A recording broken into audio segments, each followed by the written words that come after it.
morning. I'm happy to be here with you today, and we are going to continue with the light in the dark, but this time we're going to really take it home to us and talk about the light and the dark within each of us. And one of the things that I think it's easy to do is to not explore ourselves. And in exploring ourselves, we will find that we both, you and I, and all the others, have both light and dark. And to walk in the light, we need to know what is the light within us and where the dark spaces are. Now, many people think that by taking contemplative practices such as meditation, yoga, many of the mindfulness, many of the different practices that are supposed to help you, let's say, get enlightenment or to elevate your consciousness. Many of those promise to help you to live in the light. What we find is that sometimes those practices can be employed, and after you have been somewhat, I'm going to use the Christian term born again, but I don't really mean born again. I mean after you've gotten enlightenment, you may find that you're in a relationship and the person looks at another person, and all of a sudden you have this wham, a surge of jealousy. And you thought, oh my goodness, I thought I had transcended that feeling. And so I kind of would like to suggest that when you find dark spaces within yourself, spaces that you consider dark, that it's very important to find a way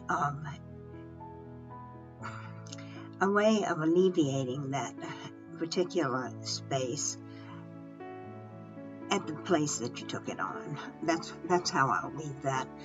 For instance, using the example of jealousy, if you experience a lot of jealousy in your family of origin and in your childhood, you very well may have taken that quality on against your will and find that it unconsciously interacts with your ego, your self-consciousness, and that you don't want it in your life, but that you have it in your life. And even after you have had some transformation in your consciousness, that quality still rears its ugly head. So my suggestion is that you, as I always suggest, consider some experiential work. The idea of expressive work, where you don't use your left brain just to talk about it, but you go into what we call your right brain, which is that creative part of you, that if you conquer that feeling by capturing it in that right brain and illustrate it in some way that is creative, then you will have a grasp of that is abstract.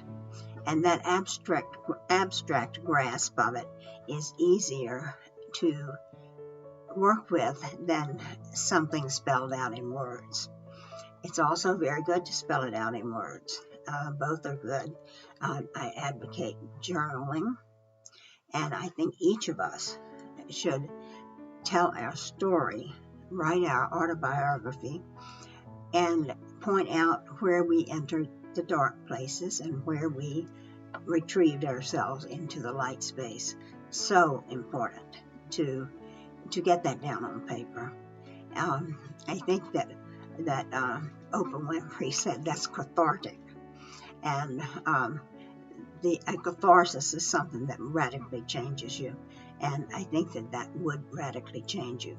At the same time, Psychology Today talks about expressive work, where you use your senses, your imagination, your role-playing and psychodrama, and express in your creative way the feelings that you have around, say, the jealousy.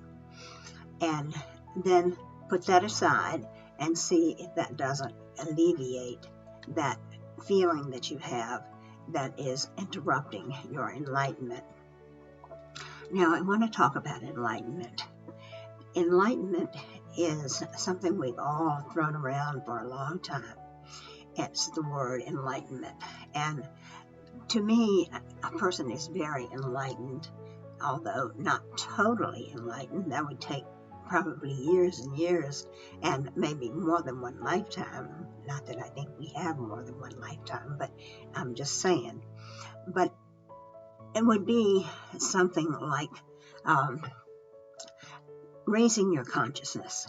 And we talked about women's consciousness raising back a few years back, and how important that was for women to get aware of the different prejudices against them, the lack of pay at work, the roles that they get cast into, not being able to be a minister in a church or a deacon in a church, just some of the ways that women were isolated from activity that was considered to be a masculine activity or a man's world. But that same consciousness raising technique can be used for all of us who want to begin to get our consciousness above the ego and get it into a transpersonal, outside of just your personal self, you in transpersonal connectedness. And in that connectedness with each other and with the earth and with the animals, you will experience a connectedness where you are at one with nature, with animals, with other people as your brothers and sisters. And that is a level of consciousness that we really have to work for. But it's well worth it, because we live in a very disturbed world right now.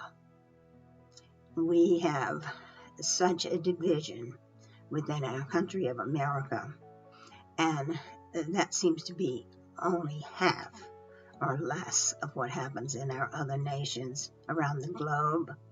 So in order to begin a better you, a better world, it is a good idea to take a contemplative practice and raise your consciousness through that practice to at least a level where you feel your connectedness. And to me, that would be enlightenment. It would truly be worthwhile and enlightenment. Now, I said I was going to talk about several terms, so let's see if I've left anything out. I think not. I think that I've covered that. The light in the dark, a journal, keeping a journal, writing your autobiography, pointing out when you walked into the light, when you walked into the dark, and how you got out of the dark. And there may be some tips that you'll use in the future that you get if you identify that from the past. And then doing some expressive work, some right brain work on the places that the damages, such as jealousy, entered in, the original injury. And if you count on contemplative practices or prayer or meditation to take you through those, we may consider that, or you may consider that, a spiritual bypass. And that is where you attempt spiritually to bypass injuries that play themselves out after you have accomplished a great deal with your meditation or contemplative practice. So I will leave you with that this week. It's a rather short time for us together, but it is an important time because it's a time for self-exploration. And I hope that you will consider this as just as important as exploring our world around us, because it is within ourselves that we grow to have that connectedness. Thank you, and I will be here next week with another topic.